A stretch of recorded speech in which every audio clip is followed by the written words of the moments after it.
Hello friends, welcome to சமையல் வாசம். இன்றைக்கி நம்ம சேனலில் மோத்திச்சூர் லட்டு எப்படி ஜூஸியாக நல்லா ஸ்மூத்தாக செய்கிறது அப்படின்ட்டு பார்க்க போகிறோம். இது ரொம்ப ஈஸியான ரெசிபி தான். வாங்க எப்படி செய்கிறதுன்னு பார்த்துடலாம். அதுக்கு 1 கப் கடலை மாவு எடுத்திருக்கேன். எந்த கப்பில் மெஷர் பண்ணுறீங்களோ அதிலே எடுத்துக்கலாம்.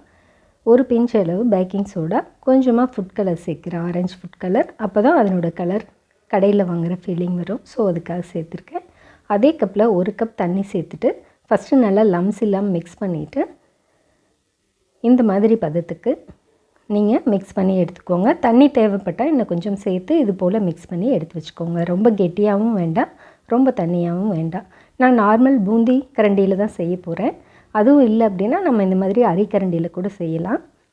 இதுக்குன்னு தனியாக மோத்திச்சூர் லட்டுக்கு சின்ன ஹோல்ஸாக இருக்க மாதிரி இருக்கும். பட் அது என்கிட்ட இல்லை. ஸோ நான் இதிலே எப்படி செய்கிறதுன்னு உங்களுக்கு செஞ்சு காமிச்சிருக்கேன்.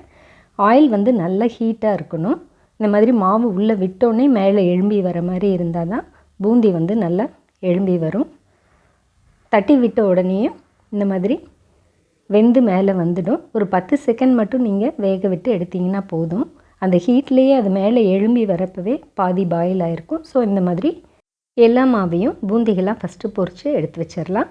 ரொம்ப நேரம் விட்டுற வேண்டாம், கிறிஸ்பி ஆகிடும். ஸோ பதமாக வேணும், அதுக்காக இந்த மாதிரி பண்ணிடலாம். நீங்கள் பூந்தி கரண்டியில் விட்டு அந்த ஹேண்டில் ஒரு கரண்டி வச்சு தட்டினீங்கன்னா சூப்பராக விழுந்துடும். பாருங்கள், இப்போ பூந்தி ரெடி ஆகிடுச்சு. ஆனால் ரொம்ப பெருசாக இருக்குது.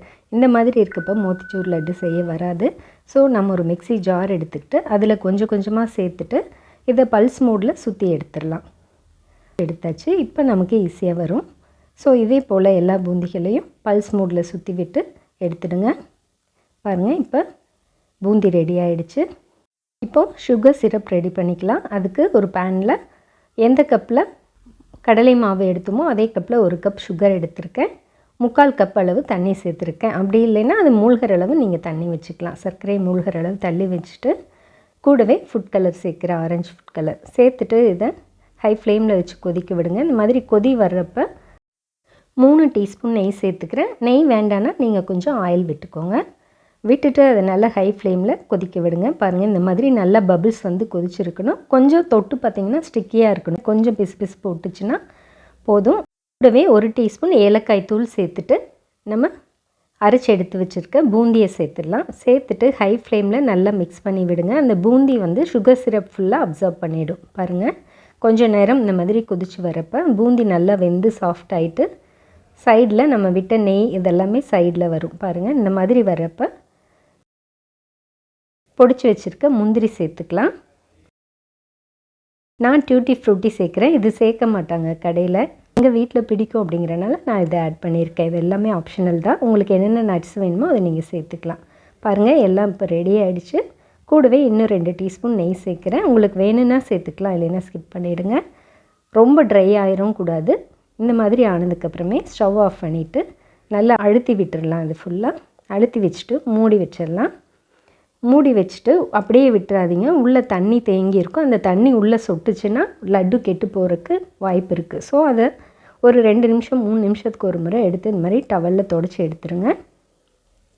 திரும்ப மூடி வச்சிடலாம். பாருங்கள், இப்போ ஒரு 10 மினிட்ஸ் ஆகிடுச்சு. இப்போ தொடச்சி எடுத்ததுனால தண்ணி இல்லை. கை பொறுக்கிற சூட்டில் வந்ததுக்கப்புறமே இன்னும் 2 டீஸ்பூன் நெய் சேர்க்குறேன். நெய் அதிகமாக சேர்த்தா நல்ல சாஃப்டாக டேஸ்ட்டாக இருக்குங்கிறதுக்காக நான் சேர்த்துருக்கேன்.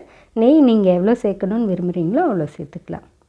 கையில் கொஞ்சம் நெய் தடவிட்டு இப்போ கை பொறுக்கிற சூடில் வந்துருச்சு. இதை லட்டாக பிடிச்சி எடுத்துக்கலாம்.